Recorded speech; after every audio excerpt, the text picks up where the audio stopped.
Shannon Kennedy from Eurolinguiste here, and I was tagged by Lindsay over at Lindsay Does Languages to do a language tag video. So I'm supposed to answer a series of questions about my language learning and then tag other language bloggers, which I will do in the description below, so you can check that out to see if I've tagged you, although I'll probably send you a message as well. Let's get started. Question 1. What do you consider to be your native language? That could be complicated, so I'm just going to say English for now and answer that more in full later. 2. What was your first language learning experience? I did Spanish classes at school when I was in elementary school, but that didn't work so well for me, so that was my first language learning experience, really, sort of. No, it wasn't. Close enough. Okay. What languages have you studied and why did you start them? I studied Spanish in school. Well, I studied Spanish at home, but we had to stop that, and I'll explain why more later. But I also studied Spanish in school because I had to. It was required. I studied French at school because I wanted to take German, but there weren't enough kids enrolled in the German class, so it was canceled and they put me in the French class instead. I began studying German finally, as well as Arabic, in high school when I was 15 at the local university because I could speak them with my friends. And then I began studying German and Italian more seriously right before I went to university for my master's degree because I needed to know them to do my research at school. I began studying Croatian at university because I wanted to learn it. It was a language that my grandfather spoke, and although I never met him, I had always kind of wanted to learn it. And lastly, I began studying Chinese because I thought it would be a practical language to learn, and then I later fell in love with it, and that's a really long story, so I'm just going to keep it short and leave it there. Alright, how does your personality affect how you learn languages?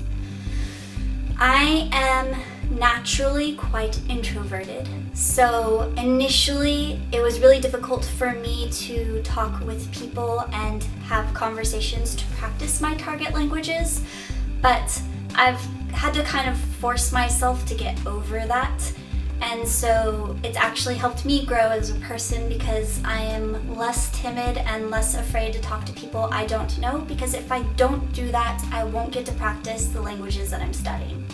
Do you prefer learning languages in a class or individually? Individually, by far. What I've done on my own with languages has been far more effective than any class I've ever taken, hands down. What are your favorite language learning materials? I actually just wrote a post on this called my top 8 language learning resources, and I will include a link to that in the box below. But just to give you a couple from that list, I would say Assimil, definitely as far as a textbook goes, Pimsleur as well for listening and speaking, and lastly, Tutor. I use italki to find my teachers for the various languages that I speak, and so those are my top 3 for sure. How much time do you spend actively learning per day or per week? A lot. Every time I'm in the car, I'm either listening to music in my target language, a language podcast, or I'm doing a Pimsleur lesson, and I spend a lot of time in the car. I also, on a daily basis, use other resources like FluentU, textbooks, things like that, and I also study vocabulary on Memrise every single day. I would say that if I had to add it all up, I spend a minimum of 2 hours of language study per day, probably, something close to that. What are your short-term and long-term language learning goals? I guess that depends on how you define short-term and long-term. Is short-term like next week, or is it like in a couple months, and then long-term is like a year or my lifespan? I would say, for me, short term would be to pass the HSK test level 4 in December. I know that's 6 months away, but that's kind of my short-term plan for languages. And my long-term plan would be to speak 8 languages fluently. So that's my long-term plan. What is your favorite language? No. I can't pick one. My husband's laughing. No. That's a really mean question because you're making me choose one. And of the 8 that I want to learn or that I am learning, I can't pick just one. I equally like them all. I speak 2 at home, but that doesn't mean that they're my 2 favorites. No. They're all equal. I like them all. That's why I'm studying them. 10. What is the next language you want to learn? It's a secret. I actually already have written a blog post announcing what my next language is going to be, so I am not going to tell you here. If you want to know, you have to wait for that blog post to go up and read it. And then you will know, because I'm not going to tell you, because I already planned the announcement. No spoilers. No spoilers. 11.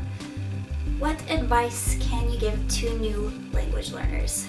Okay, this is actually my second time doing this video because the first time my camera was being weird and was only recording 3 seconds, so I hope I can answer this as well as I thought I did the previous time. So, here we go. My advice to new language learners is not to give up. There are times for all of us, for anything really, that you're learning to a high level, that it gets hard, it gets frustrating, it becomes difficult to find the motivation to keep doing it. So my advice is to stick with it.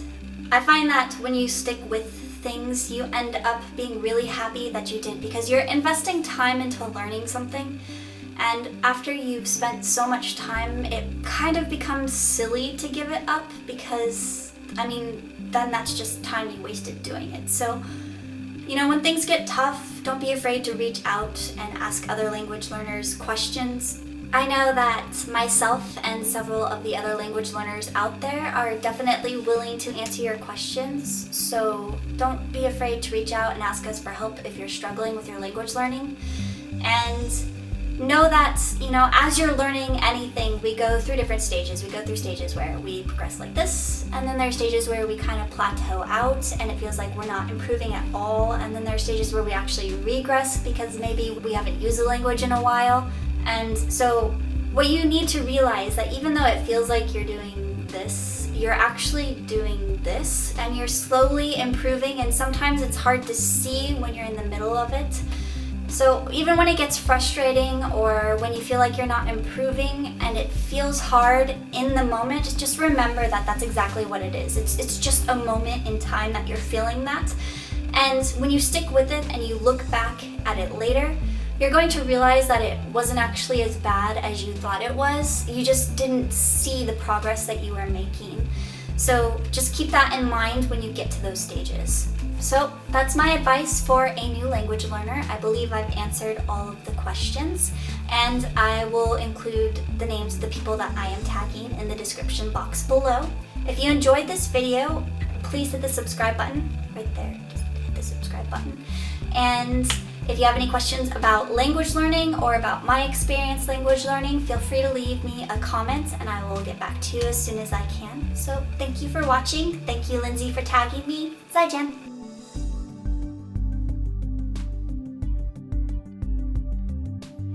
Some of the other languages I